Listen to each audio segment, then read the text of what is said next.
Welcome back everybody to Rasputin Gaming. This time bringing you my review after obtaining the Platinum Trophy for Dragon Age The Veilguard. This is the long-awaited entry into the Dragon Age series following Inquisition back in 2014. Here on Rasputin Gaming, I review games after obtaining the Platinum Trophy. I do this because I'm primarily a console gamer. I'm happy to connect with you via PSN. Just look up Rasputin, Razzpuy, yes a Y, Tin. Let's get started with the game structure since BioWare decided to make significant changes to the structure of the game. These changes that the developers made to the Dragon Age formula have created quite the split opinions on this one. There's actually a lot of stuff to cover, so let's get started. Let me start by saying that Dragon Age The Veilguard is not a bad game. In my opinion though, it is not a Dragon Age game. It may have been BioWare's intention in the beginning to create a comprehensive sequel to Inquisition and a robust finale to the series, but they missed the mark from a consistency standpoint. What appears to have been churned out is a pumped up version of a mobile game that is directed and focused towards tweens. The game lacks a lot of structural consistency to the previous entries in the series. The tone is different, the consequences are different, the combat is different, and the lore is different. So first, let's talk about why the tone is different. In the previous entries, even Inquisition, and especially Origins, have a much darker tone. Those games had a more mature foundation, which seemingly was aimed at adults, not preteens. The choices were more difficult and harsher. The current dialogue choice wheel still suggests harsh choices, but ultimately the result of those choices are a smoother, less offensive, and slightly character comforting language. In addition, the tone of the game lacks character friction amongst the group. Every character on your team gets along with each other. All of the struggles, which are all very basic and mild, are directed inward. Lastly, the tone is changed because of the two art style changes. The first change was to the Blight, and the second was to the Darkspawn. I believe these changes were made in hopes of reeling in a new, younger customer base that do not have any ties to the lore and previous games in the series. Again, this is not to say Dragon Age The Veilguard is a bad game, it's just not a Dragon Age game.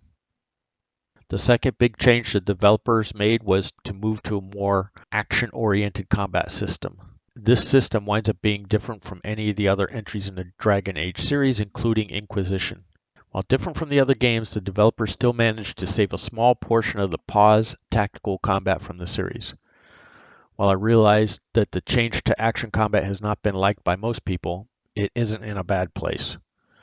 The implementation of the action system is easily digestible to almost anyone playing the game, and that should not be a burden or too challenging. I found the new system to be fun even, if a bit simplified. I did find the skill tree as defined by the combat to be oblique and a bit bloated. The third big change was to the lore. As we all know and was put out to the public, was that this game was going to be called Dragon Age Dreadwolf. This would have been consistent with the lore of the previous titles by having a singular enemy or point of conflict. By reducing Solas's role and having him being a counselor changed the game and ultimately added unnecessary friction to the lore. I believe the change made to Solas was due to him being a favored character in the Inquisition and the desire not to upset those customers with thin skin and a deep investment in Solas.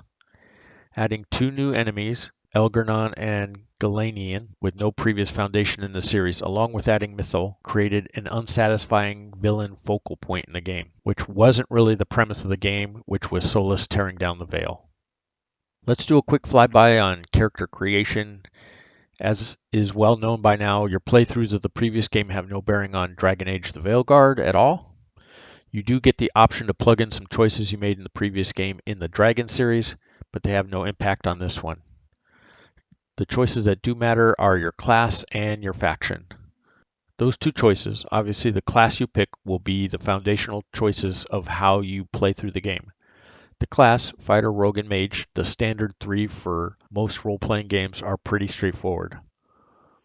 The Fighter role is still primarily a melee combat with all of the associated tools and tricks. The Rogue is your standard high-risk, high-reward kind of playstyle with lots of damage and not very much armor. All of your survivability being in your ability to maneuver around the battlefield.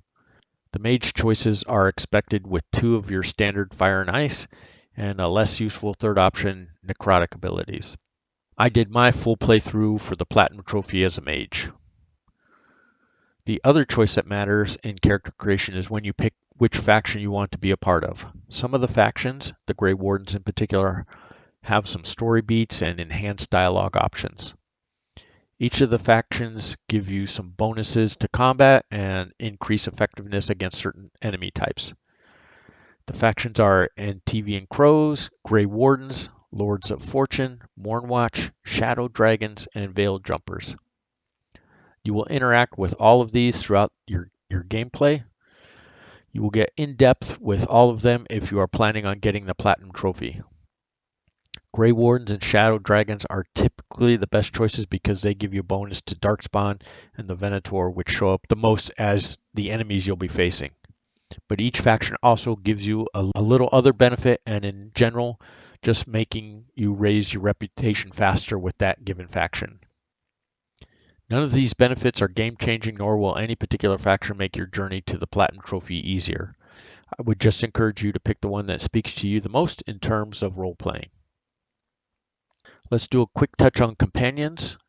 We've got Harding returning from Inquisition. She has some additional stone magic powers now. Then we have Nev. She gives you a little idea about how mages can operate in Tevinter. And as a private detective, she handles all sorts of cases and stuff. Bellara is a member of the Veiled Jumpers, people researching and trying to understand artifacts and everything from the Elven ruins. Then we have Lucanus. Lucanus, the demon of Veranum, and the mage killer is an Antivian Crow. We rescue him from prison in order to recruit him, and he has a really great story. He's a really cool companion that has a thing for cooking and murder and a couple other things going on. He was one of the 2 companions that accompanied me on most of my journey, other than other companion quests. Then we have Devon, a Grey Warden, who is accompanying the last known griffin, which were thought to be extinct up to this point. The other companion that I took with me on most of my journey was Emmerich. Emmerich was surprisingly fun. He's an older gentleman, a necromancer, which is honestly just kind of delightful that they took the subject of necromancy and added this charming gentleman personality to it, which was a lot of fun. I enjoyed his personal challenge of trying to decide whether or not to become a lich. Then lastly, we have Tosh, a Kunari. Tosh's story is really all about the struggle between 2 distinct places with 2 distinct inner conflicts. The conflicts are between her culture, Rivian, and Kunari, their internal struggle of self-identity.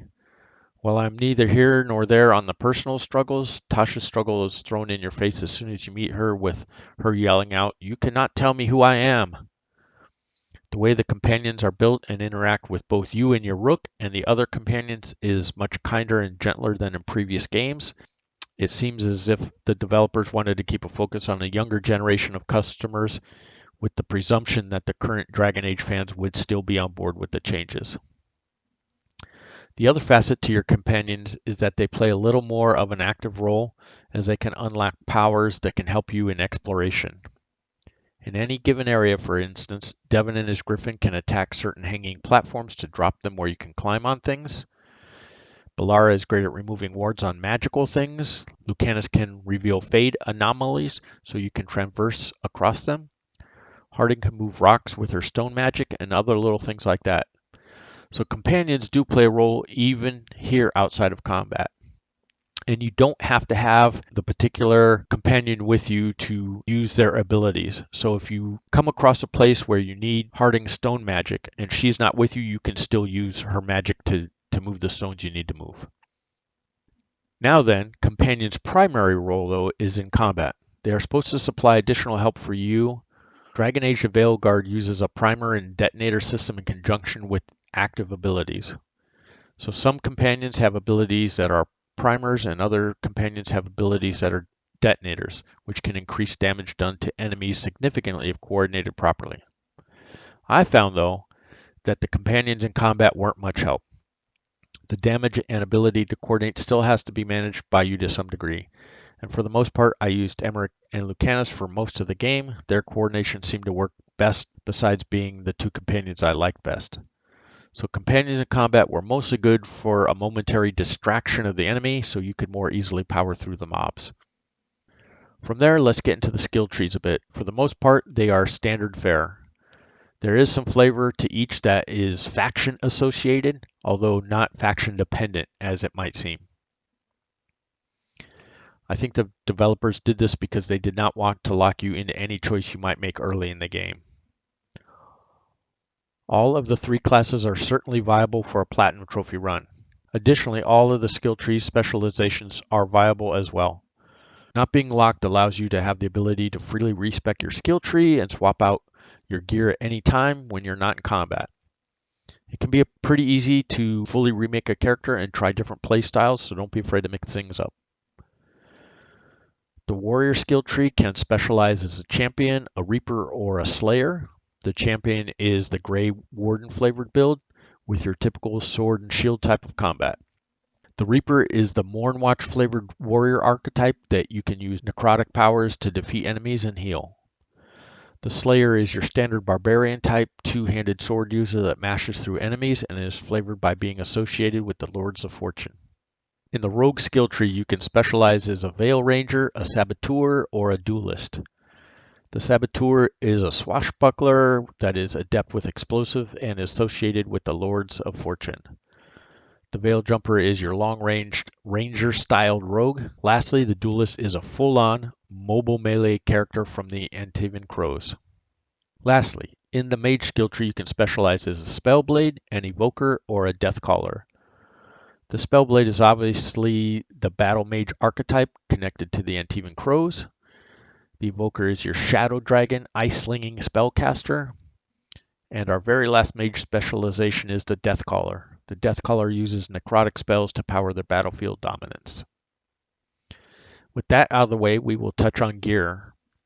Armor and accessories don't really change. They come in light, medium, heavy variants as you would expect. As for the accessories, I want to just mention that the belt specifically, because that is where the potency of your healing items come in. All of your gear can be upgraded, which comes in terms of its overall effectiveness, but also its rarity tier. And these tiers are standard in the RPG world. White for common, green for uncommon, blue for rare, purple for elite, and gold for legendary, as you would expect. To upgrade gear, you are going to have to return to the home hub in this game, which is the Lighthouse. In the Lighthouse, there's going to be a workshop manned by a caretaker. Continue to upgrade the workshop by finding specialty items out in the world. The higher the level of your workshop, the higher the level you can make your gear.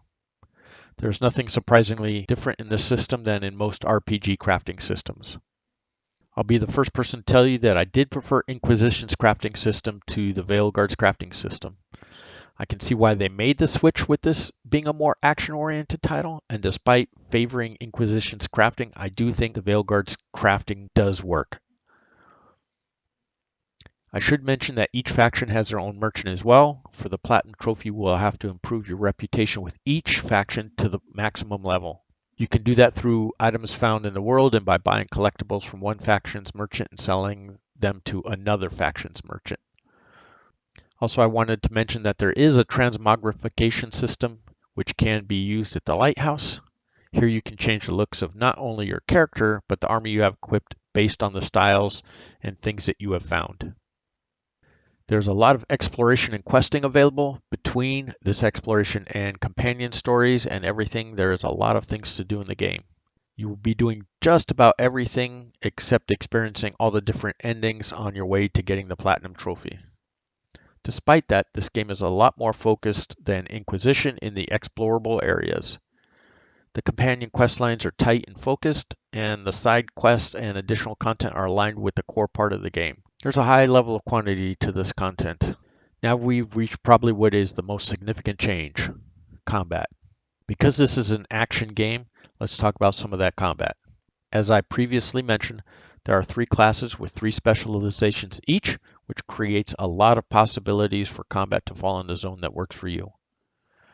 What I liked about combat is that each of the 3 classes and all their specializations feel distinct from one another, and which I think is great for replayability in a game like this. When combined with the factions, a mage can defend themselves by throwing up either an orb or by using a little blink to get out of the way, kind of like a dodge, whereas a warrior uses the basic dodge roll but will also block with their shield. And a rogue can also dodge out of the way and is much more mobile in general than the other two, but can effectively parry enemies and interrupt what they are doing in order to counterattack them, which prevents the rogue from taking damage. Now, as is typical in RPG-style games, there is the core energy to drive the fuel for each of the classes' ability. The rogue's main resource is momentum, which they gain by hitting the enemy and not being hit themselves, and they can spend that momentum on their abilities. Whereas a mage, of course, operates off mana and they have to be able to regenerate it. Different still is the warrior who works off rage. Surprise, surprise. Now, rage is built up in combat but decays afterwards, so you have to get back up using your abilities. Since each of these classes has different resource generation, different abilities, different movesets, that is going to make all of them feel and play differently. This is where your companions come in. As I mentioned before, while you don't have direct control over them, you can of course direct them to use their abilities at a given time. This is important because both you and your companions can apply primers and use detonators. Some abilities will apply things like overwhelmed or weakened or sundered, which are all primers. While they do things on their own, what they also do is set you up for an ability combo where either you or your companions can use a detonator ability. Your companions are there so they can occasionally draw aggro, but your companions don't have a health bar or anything. They're never going to go down in combat, and when you use an ability, they basically instantly teleport to where they need to be in order to execute that. You can give them direction, tell them who to attack, and tell them to use their abilities and stuff. But in general, they're just there to grab some aggro and to assist you getting through the combat. I would have preferred having to actually worry about them staying alive and not going down in combat, even if they resurrect to full health after the combat's over. I think that would have been fine, or at least have it as an option. Again, this game seems to have been designed for tweens and not the mature audience of the previous Dragon Age games. It is a little weird to me now, given what I've said about the way companions behave, but aggro from enemies can be a problem. Oftentimes, enemies will focus on you. If you're a mage, like I was, the early game can be a little bit trying. Playing as a mage, if you're not used to it, can be challenging, even though it gets really, really fun later on, and you have all your abilities working. Prior to that, mage starts out the weakest, which I would say, which certainly isn't unusual for RPGs, but it can be, and was for me, the best option. Again, none of this is new to RPG style games. That brings us now to our trophy section. The Platinum Trophy for this game is not particularly difficult. To obtain the Platinum Trophy, you will only have to play through the game once, as you can earn all the trophies in a single run, and you can play on Storyteller difficulty, the easiest one. There is only one trophy to keep your eye on, and that is Clear Minds and Open Hearts.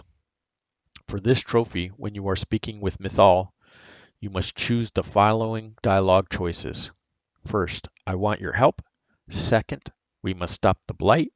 Third, you stood against it. Fourth, we must stop the gods. Fifth, they wronged you. Sixth, we are worthy. 7, building a safe place. If you get all those choices right, you will get that Clear Minds and Open Heart trophy. The second thing to be careful of is that Chapter 11 is a point of no return. Before that, you must have completed all the side content, gathered all the collectibles, and completed all companion missions. Other than that, there are no big hurdles to getting the Platinum Trophy. Now, as I'm winding up this review of Dragon Age The Veilguard, let's hit the pros and cons. For pros, providing you understand that this is a Dragon Age game in name only, you may not have expectations that are out of line. First, I like the universe of the game and how most things work. The characters that they're written to facilitate the lore is also positive for me. I thought for the most part, most of the companions were a good addition. Additionally, the ability to obtain the Platinum Trophy is not difficult, so that is a plus as well, since this is a channel focused on reviewing games with the Platinum Trophy emphasis. As for the cons, the choices and consequences in this game were too muted for me, even if you remove the preconceived notions of this being a true Dragon Age game. I think that the combat fell short for me, even though it could be fun. It's pretty rote underwhelming. Invincible companions who are roaming the battlefield randomly are a distraction and not a benefit. There was not too much coordination despite the bones of a good system that got lost. Probably the biggest con for me was not connecting the results of your Inquisition playthrough to this game. That could have been used to tie this game and the series tighter together and perhaps avoided some of the negative feelings. Conversation choice is another con as well due to the choice wheel prompt not aligning with the actual spoken conversations. In summary, Dragon Age The Veilguard is a decent game, just not a true heir to the Dragon Age series. It seems as if it was built for a different customer and not the legacy fans of the series. If you overlook that, you're getting a decent game that you can have some fun with. If you're looking for that kind of game and one that does not have a difficult platinum to obtain, other than the time sink, this game is for you. I'm giving this game a slight thumbs up. If you can get it on sale, then this is definitely a buy. So I hope you enjoyed this review and found it informative. If you did, don't forget to like, comment, and subscribe. All three of those YouTube beats. Please share your thoughts down in the comment section below. This one took some time, but it was an easy enough platinum to get. With all that said, truly just thank you so much for watching. I really do appreciate it. Please be safe out there. Good luck on getting your platinum trophy and have a fantastic day.